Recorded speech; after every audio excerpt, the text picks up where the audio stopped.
extranjero solicite y se procederá a coordinar la entrega del requerido.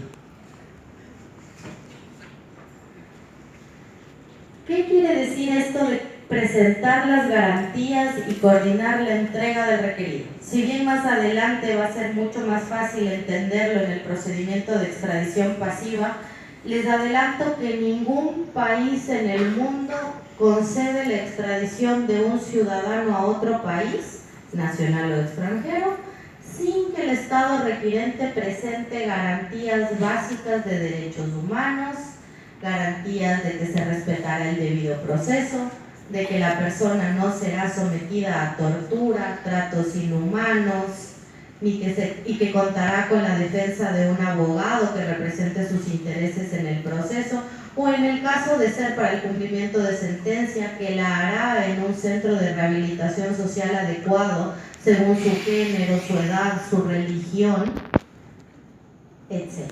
Es decir, no solo es solicitar la extradición, es un compromiso que se asume como Estado ante una nación extranjera de que el proceso o la condena en contra de la persona requerida va a cumplir con todos los estándares internacionales de procedimiento y de derechos humanos. Ahora bien, ¿quién coordina la entrega? ¿Cómo materializamos a una persona solicitada si se encuentra en Polonia o en Nueva Zelanda? ¿Quiénes son los agentes que tienen que trasladar a esta persona? La ley de extradición, a partir de su artículo 18, regula la entrega de las personas en las extradiciones pasivas y en el artículo 27 la recepción de las personas en extradiciones activas. Siempre serán agentes de Interpol de cada uno de los países, las cuales tendrán que viajar al país donde se encuentra el prófugo para realizar todos los trámites de viaje, y la entrega formal sucede en el aeropuerto, donde autoridades del país requerido entregan a las autoridades policiales del país requirente a la persona, la acompañan en un avión previa autorización de la aerolínea y del piloto para que un prófugo viaje en ese vuelo, y esa persona es trasladada al Ecuador. Una vez que pisa territorio nacional, se le realiza un examen médico, se le traslada a la unidad de flagrancias, se pone en conocimiento de la Presidencia de la Corte Nacional de Justicia de que esa persona efectivamente ha arribado a territorio nacional, y en ese momento se emite la boleta de encarcelamiento en su contra y se comunica al juez que nos pidió la extradición que su procesado oficialmente se encuentra, en la mayoría de los casos, en el Centro de Detención Provisional de Varones o Femenino de Pichincha, a sus órdenes, para que él realice el traslado de ser competente a la provincia donde se está llevando a cabo su proceso penal, o sea trasladado al Centro de Rehabilitación Social en el que deberá cumplir la condena impuesta en su contra. A grandes rasgos, esa es la extradición activa en el Ecuador. Activa porque el Ecuador solicita a un país extranjero la entrega de una persona que ha cometido un delito en el Ecuador. Ahora bien, vamos a pasar a la extradición pasiva. La extradición que es solicitada por un Estado extranjero y que es enviada a las autoridades del Ecuador.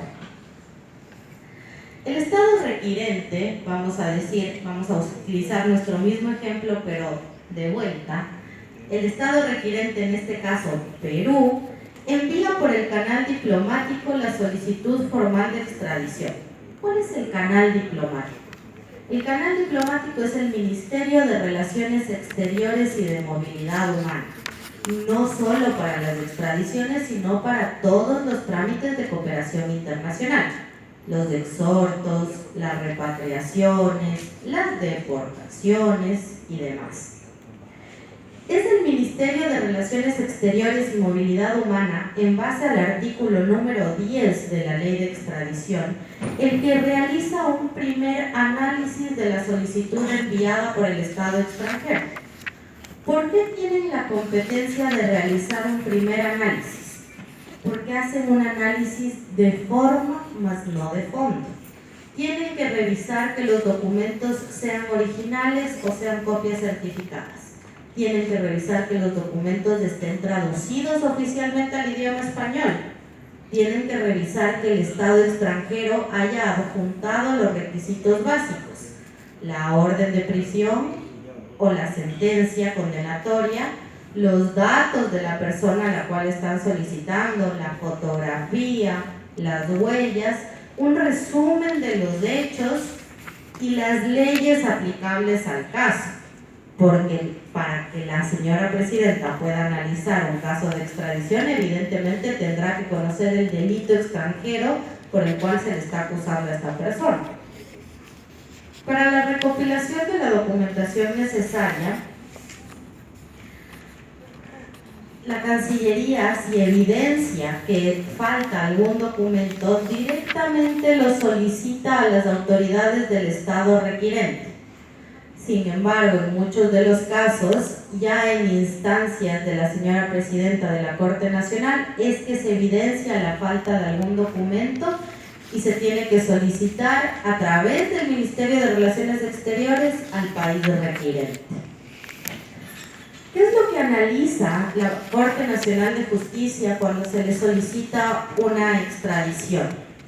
Hay dos requisitos básicos que no se pueden subsanar, que no se puede obviar y que pueden traer no solo nulidades a futuro, sino graves problemas al Estado ecuatoriano si se obvian. El uno es la prescripción y el segundo, la doble tipicidad. La prescripción, todos ustedes conocen, es el tiempo de vigencia en el cual se puede juzgar un delito, se puede perseguir la acción de ese delito, o la vigencia de la pena establecida para una persona. La prescripción según los distintos países varía, y déjenme comentarles que varía de manera abismal. Si para el Ecuador la prescripción a través del COIP es el máximo de la pena establecida para el delito acusado, que en el mayor de los casos llegará a 36 años, para legislaciones extranjeras en el 80% de los casos todos los delitos serán imprescriptibles. Es decir, constan las legislaciones extranjeras en su mayoría tienen una prescripción del primer momento. ¿Cuál es esta prescripción? Desde el día en el que se cometió el delito hasta que se inicia el proceso. Ese tipo de prescripción hemos evidenciado que en todos los países o en su mayoría existe. Sin embargo, una vez iniciado el proceso, las legislaciones extranjeras son mucho más severas que la legislación ecuatoriana e interrumpen el plazo de la prescripción para perseguir la acción penal. Lo que provoca que en el Ecuador ahorita tengamos extradiciones pasivas solicitadas en el año 2000, a la fecha han transcurrido 19 años, sin encontrar a la persona en territorio ecuatoriano, y en base a la prescripción del Estado requirente, esa extradición sigue vigente. Pero por otro lado, tenemos que pensar que la acción tiene que estar vigente también para nosotros. Porque ¿cómo vamos a tramitar una extradición si es que la acción penal se encuentra prescrita bajo las normas del Ecuador? ¿Cómo vamos a dar paso a tramitar o a que se envíe a una persona si en nuestro país esa persona fuese juzgada, ya estaría prescrito su delito? El artículo 5, numeral 5 de la Ley de Extradición establece: todo delito por el cual se solicita o pena por el cual se solicita la extradición tiene que estar vigente en ambos estados.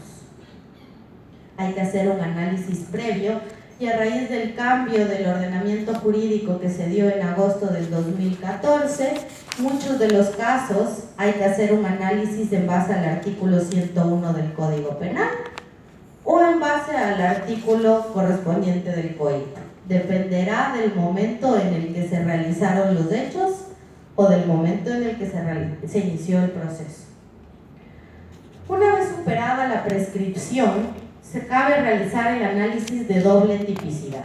¿Qué quiere decir esto? que el delito por el cual se requiere a la persona en el Ecuador no solo sea delito en el Estado extranjero, sino que también sea delito en territorio nacional. Pensemos en territorios árabes, que un grave delito es para las mujeres quitarse la burka, ¿no? Esta tela bufanda que cubre su cara por temas religiosos, culturales, y que ante esa infracción cometen un delito que implica penas realmente severas. Si el día de mañana una ciudadana árabe fugó al Ecuador y está siendo perseguida internacionalmente para ser juzgada por haberse quitado la burka, ese no es un delito en territorio nacional. Por ende, no podemos extraditar a una persona que ha cometido un delito que en territorio del Ecuador no está contemplado como una infracción penal relevante en el Código Orgánico Integral Penal. Y créanme que no es algo que sucede poco. Las legislaciones extranjeras muchas de las veces han abarcado delitos no solo por culturas diferentes. Sin irnos tan lejos, la legislación de Estados Unidos tiene alrededor de 20 delitos que implican el tráfico de drogas. 20 distintas modalidades específicas con circunstancias específicas. Y el Ecuador tiene 2. Entonces, muchas de las veces es importante que la persona que esté a cargo de realizar el análisis de doble tipicidad se tome el tiempo de ver cuál fue la verdadera intención del legislador nacional al tipificar una conducta y cuál fue la intención del legislador extranjero. Les pongo un ejemplo que tal vez todos ustedes lo hayan visto en redes. El año anterior se empezó a tramitar y se concluyó este año la solicitud de extradición por parte de los Estados Unidos del ciudadano americano-irlandés Paul Seglia. ¿Por qué digo que tal vez lo conocen? Porque fue el caso Facebook. Fue el caso llamado en las redes la extradición de Facebook. Esta persona estaba acusada en los Estados Unidos de cometer 2 delitos: un fraude electrónico y un fraude postal. Después de un análisis exhaustivo y después de la acusación realizada por Fiscalía, que es quien representa los intereses de los países extranjeros en el Ecuador, se determinó que el único delito por el cual se podía conceder la extradición del señor Seglia era el fraude electrónico, porque el Ecuador no tiene agencia postal federal a través de la cual se puedan cometer delitos. Entonces no teníamos el delito de fraude postal. ¿Qué pasa en ese caso? Se tramita la extradición por el delito que sí cumple todos los requisitos y se solicita al Estado extranjero que una vez concluida y otorgada la extradición, ellos garanticen que se le juzgará solo y exclusivamente por el delito que el Ecuador concedió, perdiendo la posibilidad del Estado extranjero de continuar el proceso por el delito que no fue concedido. Como les explicaba hace un momento, la participación de la Fiscalía General del Estado en las extradiciones pasivas es fundamental, porque el proceso de extradición pasiva contemplado en el título primero de la Ley de Extradición establece 2 audiencias de carácter oral, en las cuales participará el requerido junto con su abogado defensor, que puede ser de carácter particular o público, pero también tiene que haber alguien que represente los intereses del país que está pidiendo la extradición. Esa persona o esa institución en el Ecuador es la Fiscalía General del Estado. Ellos, como titulares de la acción pública penal, son los que representan los intereses del Estado extranjero en el Ecuador, haciendo un alegato oral en audiencia, revelando ante el juez de la causa que el Estado extranjero cumple con todos los requisitos establecidos en la ley o en el tratado de ser el caso. No es un alegato sobre el tema penal de fondo. Recordemos que la extradición es procedimental, no es sancionatoria. No se analiza si la persona es culpable. No se analiza si hay suficientes elementos de prueba en su contra. No se analiza si es que tiene suficientes elementos de descargo. Se analiza que el Estado extranjero haya enviado todos los documentos que solicita la ley y el tratado internacional.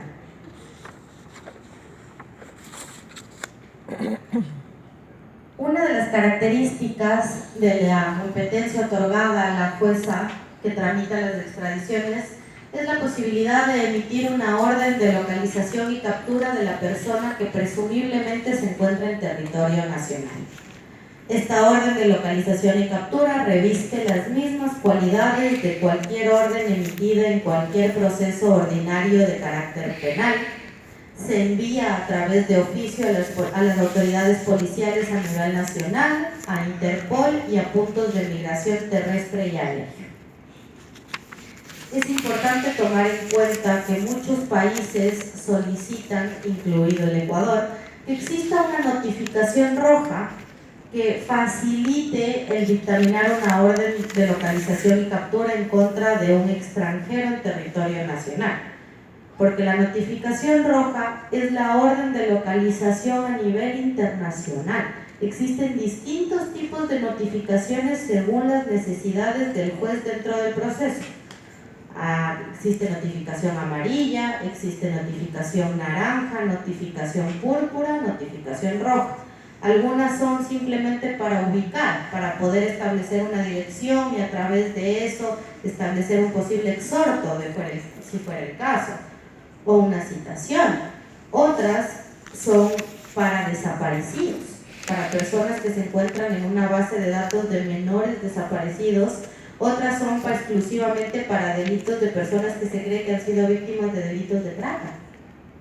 Y las notificaciones rojas son exclusivas para las personas que han cometido un delito en algún país y que han fugado de este, para que sean localizadas y, de ser el caso, capturadas internacionalmente. Hay que recordar que no todos los países admiten la captura a través de la notificación roja. En la región, Perú, Colombia, Bolivia lo hace. El resto de países necesita una orden de carácter judicial, incluyéndonos. Si uno tiene una orden de notificación roja en su contra, no va a ser detenido. Necesita una orden de juez competente para poder ser detenido en territorio nacional.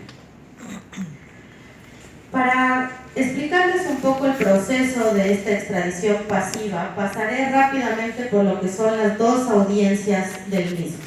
La primera es una audiencia de comparecencia y la segunda es una audiencia oral. La primera audiencia tiene un único propósito, y es que el requerido se presente ante el juez de la causa y exprese su voluntad de ser extraditado o no. Y ustedes pensarán, ¿habrá alguna persona que voluntariamente quiera ser extraditada? Pues sí. Y en esos casos, la persona lo dice a viva voz, en audiencia, cumpliendo las reglas de la oralidad, ante juramento: deseo ser extraditado. El último ejemplo fue Lucas Jan, me parece, a Polonia.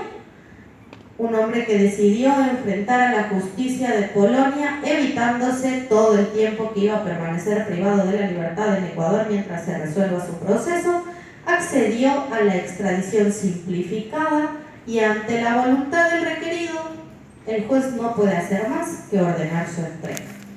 Para eso existe esta primera audiencia de comparecencia, para que la jueza le pregunte al requerido: ¿conoce usted por qué se encuentra en esta audiencia de extradición? Si responde que sí, evidentemente la siguiente pregunta será: ¿concede o no su extradición al Estado requerido? En el 80% de los casos la respuesta es no.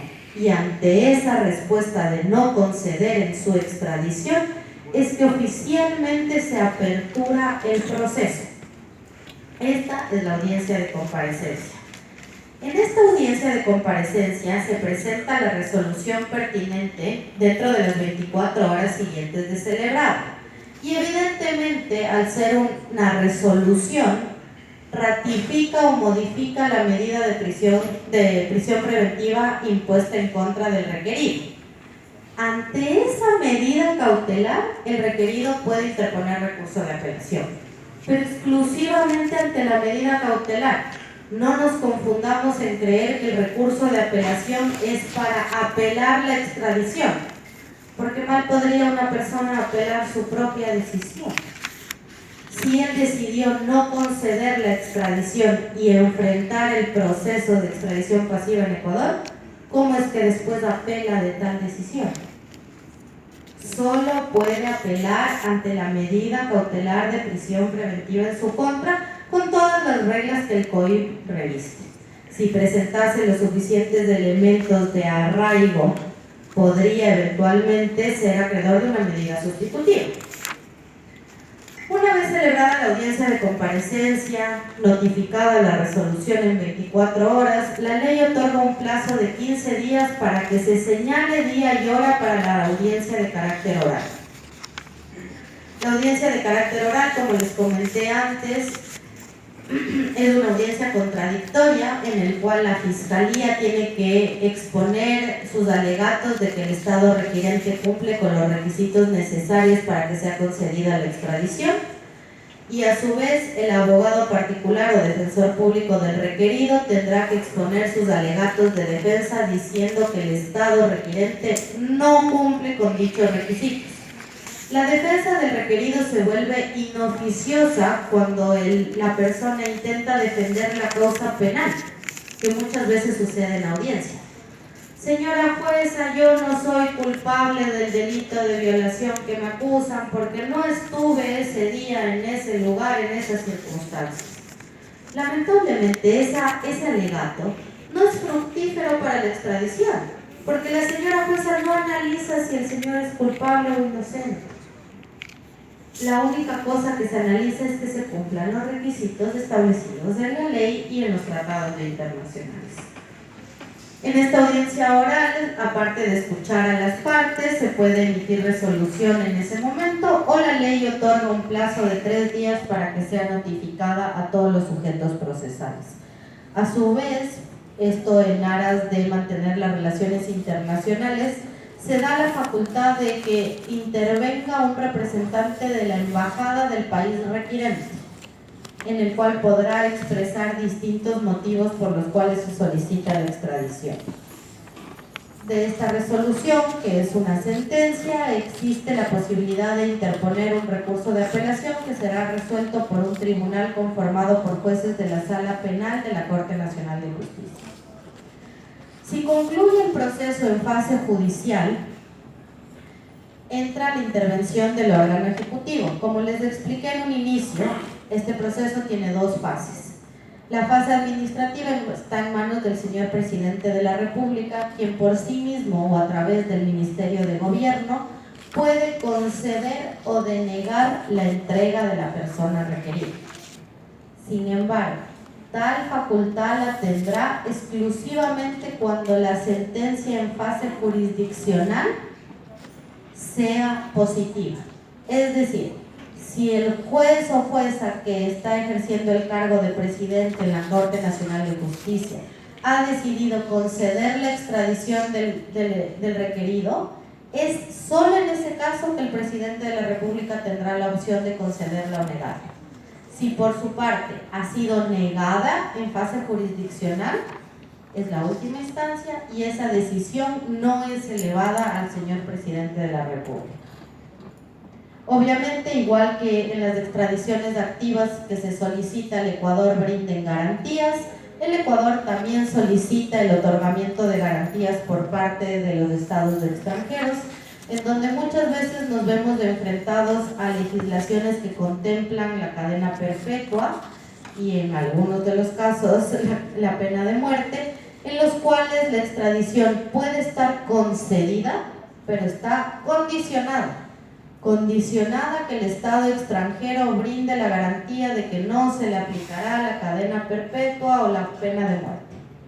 Si el Estado extranjero no brinda esa garantía o una garantía que sea suficiente para el juez, porque recordemos que nadie puede brindar una garantía en contra de legislación interna, pero sí pueden brindar garantías que ayuden al juez del Ecuador a tener un entendimiento de que esta persona no pasará, por ejemplo, de por vida en la cárcel. Si tal vez tiene recursos a lo largo del tiempo, o de si tiene la posibilidad de salir en una libertad vigilada.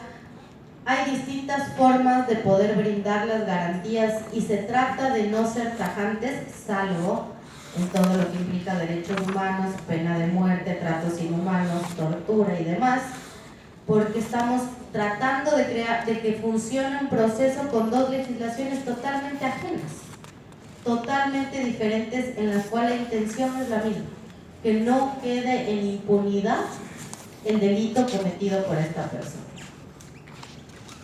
Con esto se termina el proceso. Si es concedido por el presidente de la República, esa persona permanece detenida hasta que agentes policiales del Estado requerido vengan a retirarla, como sucedió hoy día a las 12:40 de la mañana en el aeropuerto Mariscal Sucre de Quito, en el cual se hizo la entrega formal del primer requerido solicitado por los Estados Unidos de América, extradición concedida por la República del Ecuador y entregado, como les digo, hoy día a la madrugada.